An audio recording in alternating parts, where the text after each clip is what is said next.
Greetings everyone, welcome back to Metroid Prime. In the last episode we entered the Fendara Drifts and also the Magmore Caverns, and now we're back at the Magmore Caverns. We're basically in the same exact area where all those turrets are at, mainly because of the fact I am a dunce.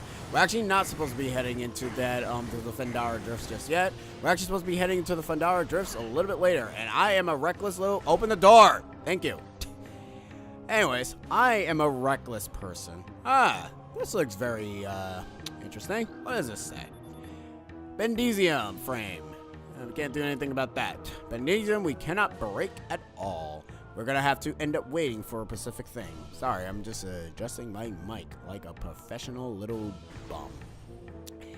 Anyways, we need to actually head back into Tallon IV, and the best way to be able to head back into Tallon IV, we need to head into this direction, specifically to Tallon IV. Trust me, we're gonna be getting ourselves an upgrade that's gonna make our travels so much easier.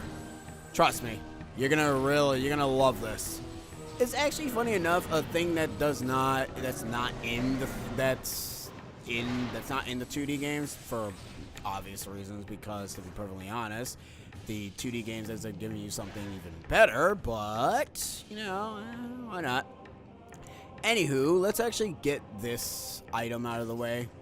It's actually an upgrade, a missile expansion. Not an upgrade, a missile expansion that we can actually get. It's a little bit easier to get with the precise rolling. You can actually clip through those pieces that you see right there, so don't worry about, you know, hitting them. And what we're gonna do is we're not gonna drop down because I don't feel like dealing with that. So we're gonna roll ourselves right back into the fray and make sure we don't fall to the lava. Okay, we fell into the lava anyways. Amazing. I end up saying we were gonna try to avoid the lava, but instead we end up falling in the lava anyways. Anyways, let's move on. Don't get hit by those fire streams, by the way, because what will end up happening is that they will push you down into the lava. And even though I am playing on veteran mode and whatever, it still doesn't really feel like that the enemies can do that much damage, mainly because, you know, I know what I'm doing. So yeah. Now we can progress through here, but I'm gonna tell you this right now. We can't, because we still don't have the means of progressing there. Yeah, the game seems to really love harping that. Anyways, back to the Tallon overworld. And now that we have progressed through the game, the Tallon IV music has changed. It was essentially what it was playing the first time was the Metroid main theme, but now it has changed since we are now in the different parts of the Tallon overworld. So let's actually continue. We're coming back in full circle. We've already seen you guys already. I already know what enemies we fought already. Before you actually go, there's actually a missile expansion right under here. How would you know that? I don't know. Just like I said, you remember things here and there. I don't remember. Okay, here's the thing. I don't remember where all the missile expansions are. I have a very good memory for where most of them are. So I might end up having, like, I guess, like 100 or 200. I think there's 255, I want to say, but I actually don't know how much missiles there are in this game. There is another new enemy in here that we need to go ahead and scan, and it's actually a very dumb-looking enemy. It's a plant monster. I'm going to kill you, and we're going to go ahead and see that plant monster, which is right over there. There it is. Now, I'm wondering something. Okay, what is your name? Your name is Bloodflower. Okay, you're not going to actually attack me, are you? No, you're not. Okay, good. Alright. Another thing I should mention. There it is. Actually, no, I stole the wall. Okay, no, you're not going to actually see it at all. Actually, no, you can. If you look right over there. Oh, actually, that's not really a good enough example. Never mind. I was going to say that there's something that you can actually end up seeing a little bit of a detail if you end up looking. By the way, shoot that to be able to kill that instantly so you don't have to deal with it. But yeah, there is like a way. There are like invisible platforms the game won't really tell you. And that is also a red version. Geemer, which can only be killed by missiles, means you can't really kill it any other way. Now you want to stay here and you don't want to drop down, because if you drop down you will have to go back through the Magmore Caverns and do all that again. You don't want that. You actually wait. No, you're fine. Never mind. I lied. I think about it. I don't even think that there really is no point in us coming here. I'm pretty damn sure that there is really nothing over here that we're supposed to get. Now, what's that? A tree appeared to be healthy. Ring data, approximate age at over 200 years. Amazing. Alright. Let me see here. Just get rid of you. I mean, I don't really have to get rid of you. Wait a second. I am a dunce. You want to know what it is? I think I'm right. We are supposed to head into the Fendara Drifts. You want to know why? There's something I'm missing. Something very important. And I think I know exactly what it is. I am a nub. I'm going to have to end up cutting back. So I will be right back, folks. So we're going to actually head back to the Fendara Drifts again. Cutting! Wow, I actually have to cut in this game. Cue the cutting! No! Anyways, we are now back in the Fendara Drifts. The Fendrana Drifts. Whatever. Anyways, I kind of figured that was going to happen to me. You want to know why? Because I am an idiot. First off, what we're actually supposed to do is, well, let me see. Bingo, that's what happened. I was way too quick to go ahead and actually avoid that. That's exactly what I figured. Like I said before, guys, I maybe end up having this game memorized, but there are some stuff that I am going to go ahead and screw up on, especially when I end up making new maneuverings just like that. But hey, it's bound to happen. It happens to everybody. Ow. Hey, don't hit me. You're being mean. You're being a rude little baby she-golf. Anyways, but luckily enough, it doesn't really matter. As long as that does not happen a second time, then we all Gucci. Play it a bunch of times and you still mess up at the most simplest things. But remember, folks, whenever you end up messing up at all, be sure to cut your backtracking, or else, you know, people will be annoyed. And let's just hope that it never happens again. Alright, so now what we're supposed to do, I would probably end just starting the video from there, but I mean, what's the point of me restarting the recording? You guys are seeing the live things that's going to be happening to me, folks. Not the, hey, haha, lol, this actually does not happen kind of branch. Ah, okay.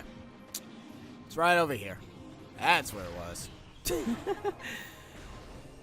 Damn this game and its fantastic of hidden, places. I knew it was somewhere around there. I was about to almost end up saying, no, we're not here. This is the area that I was thinking of. I knew I was right. Because the thing is that you can't get the maneuvering ability without actually getting the friggin' ability to get to that maneuvering ability.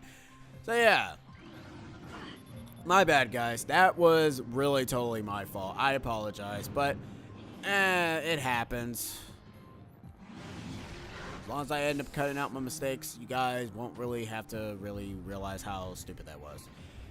Anywho, you want to jump on these platforms because after a while they will end up crumbling, as you can see there. Pretty cool. Anyways, a new power-up that is actually, yeah, this is a new power-up because I don't think the boost ball was in any of the 2D games. There is one power-up that is in Metroid 2, Samus Returns, which, you know, alright. So, we are going to be getting that ability. So, yeah. Now that we have the capability of doing the boost ball, we hold the B button. Actually, no, it's the Z button. No, it's the B button, I'm right. I keep forgetting that the Z button is on one side and the thing is on the other side. Essentially what you're doing is that you basically use it as a ramp. Think of it as Sonic the Hedgehog, where you go from one area using momentum.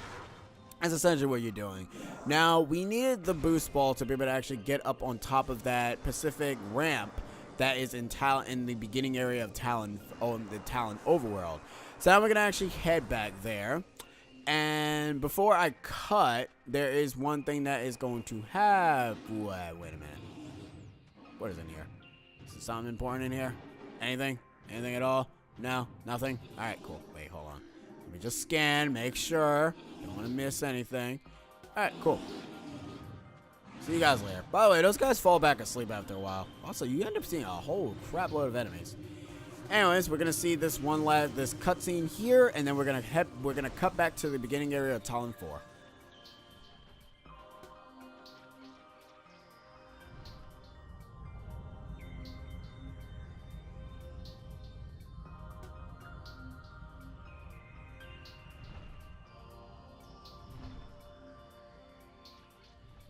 You know what I kind of like about that cutscene though is that you kind of see him flapping his wings when they show you his model, but they don't do it. But they don't flap in the shadows. So okay. Anyways, cutting back to Tallon overall. I don't know why I keep calling it Tallon 4. We are on Tallon 4, you dunce. Anyways, see you guys back later. Alright, now we are finally back. Oh man, I am an idiot. I love when I'm always wrong about certain stuff. Anyways, now that we have... Okay, first off, you guys need to go the hell away. Like, seriously. Like, right now. Go away. Go away. Sadly, however, you can only use 3 bombs, unlike in 2D Metroid games. You can use as many bombs as you want. So, yep. Use the thing to be able to get up on the ramp, and now you're on the 2nd level of this area. Essentially what you're doing here, you blow up this, and we keep progressing through this area, because we're about to get ourselves a power-up that basically is a very good thing in a lot of 3D video games. 2D as well, because it also, sometimes this ability also appears in 2D games as well. In fact, sometimes it's the ability, that ability ends up being an innate ability for any sort of 2D platformer. Say hello to the space jump boots. Now, it's not like the space jump in the 2D games because that would be broken in a 3D environment. It is actually a glorified double jump, which you can actually get early if you end up playing the GameCube version and exploit the scan jump glitch. Can you understand the reason as to why people actually end up playing the GameCube version now? But yeah, now we can double jump, which is a glorified ability, which is a very wonderful ability. Now, before I actually end the part, because I actually don't know how long this part is, considering me cutting, so it's probably going to be a short episode, and if it is, then that's fine. I don't really care. Let's see. We need to head back to the impact crater. Why? Because I need to show you guys something that's very important, and it's kind of the thing, and one of the reasons that we're going to be coming back here a little bit later on. What sucks though is that the game doesn't really tell you where you are when you do enter the same area again, but what are you gonna do? You already know what the area is already, so they're all like in their own sort of segment. Open the door. Okay, when this happens, that's basically the game taking a long time to load. Ooh, what is that? This is a Chozo artifact. Collect it and then scan the totems here for clues on the location of the remaining artifacts. Together, the artifacts will open a path to the center of the impact crater. Okay, cool. But anyways, Chozo lore. Alright, the containment of the great poison. This task has fallen to the Chozo, and we will not flee from our duty. Even as we suffer with the land and its creatures, we will pour our will into the 12, the artifacts that we brought together. Form the lock that holds this great evil at bay in the depths of the planet. This rock must stand up as all the might come to assault it. To preserve the power of the seal, to protect it from those their own design, we will spread the artifacts across the land, hiding them from prying eyes. The lock must never open until the day comes when this disaster can finally be put to right. I mean, put right, not put to right. Wow. Anyways, what does this one end up saying? Throughout our living nightmares, as we battle with this unwielding darkness, we Chozo see a light. This light glows with promise, chasing the shadows cast by the great poison and purifying that which has grown toxic. It is strange, though. At times, it looks to our eyes as if the light consoles into the figure of a woman, burning brightly. The luminescence descends from space, then retreats back into the infinite blackness from whence it came. When this prophecy comes to pass, when the light recedes, the Chozo's long vigilance of containment will finally come to an end. Huh. So basically, the Chozo end up having a prophecy that a woman, aka Samus, will probably be able to purify the darkness. And, you know, that's technically what happened. Samus is basically an important part of the Metroid mythos. In fact, Metroid also means warrior, so Samus is a warrior. So, yeah, she can be part Metroid. As we take this artifact, which is the Many of 12... Ugh. Chozo artifact required. And this is the Chozo artifact of truth. The first of the 12. Collect it, then scan the totems here for... Okay, I already read that already. And that is our first one. We also get a Metroid for doing that, by the way. Now, if you already know the game beforehand, you will usually come here last to get this final artifact. And what will end up happening is that the final cutscene will play out, and then you just get to the final area.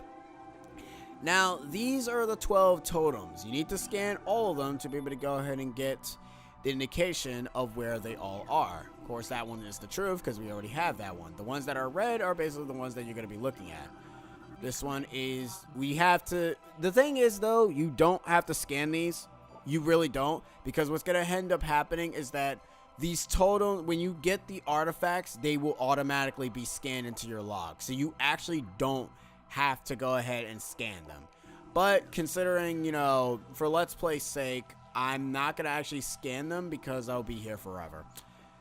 So if you ever want like the hint system of where most of them are, actually, you know what, for me being different, we are going to scan them. This one is a saying that's in a tower sets atop their fortress collapse to reveal the chamber where the artifact elder is held. This one is translated Chozo. Oh, okay. A tall cave stands Fendara's edge. Seek the unseen entrance as top find the artifacts of spirit. So basically they do end up giving you a hint, but they don't tell you where exactly it is. There is a tower within the ruins where light always shines. Move through the waters to find the artifact of Life Giver. Okay, so that's where the Life Giver artifact is located, and you are the artifact of within the ruins of our home. We honor our fallen elders in a great hall. Actually, I know what that one is. That's basically the artifact of the world. Because I think it's the artifact of the world, and I completely just missed whatever it was. A sun chamber high atop our ruined home became the nest of a great beast and a source of corruption. Many Chozo spirits have been drawn to the tainted place. Ah, that one is actually located in the area where we fought the first boss, Flagra. In one of Tallon's far corners, a grove of life lies, reveal the pillar beneath the waves of the finding artifact of Chozo. And this is the heat of Magmor was a test for many warriors. A shrine in their honor holds the artifact of strength. There's actually another one in the there's two in the Magmor caverns, and now that I think about it, I think that's pretty much all of them, or am I missing any? Nah, if I'm missing any, then it doesn't really matter. We're gonna end up finding all of them anyways. So yeah, to be able to get to the final area of the game, you do need to collect all 12 artifacts, and you need to head back here. All right, now that I basically gave you that entire synopsis, I can now probably end the part now, because with me backtracking left and right, it probably is a semi-short episode. So yeah, that's essentially your goal throughout this entire game. And Metroid Prime 2 and 3 also follow suit with this. I know it's probably one of the things that it's a kind of a negative or a positive for some people. It's okay for me for this game. Not okay for the other games because, well, it's okay for 3 because 3 kind of ends up giving you the specific items that you need to actually get the items for the final area. But for 2, it's a little bit on the Y side. Anyways, guys, that will be the end of this episode of Metroid Prime 2. Metroid Prime 2. Metroid Prime. In the next episode, we'll be heading back to the Fendara Drifts because we're actually going to get ourselves a beam upgrade. So yeah, look forward to that, folks, and I'll be seeing you guys next time. See yas!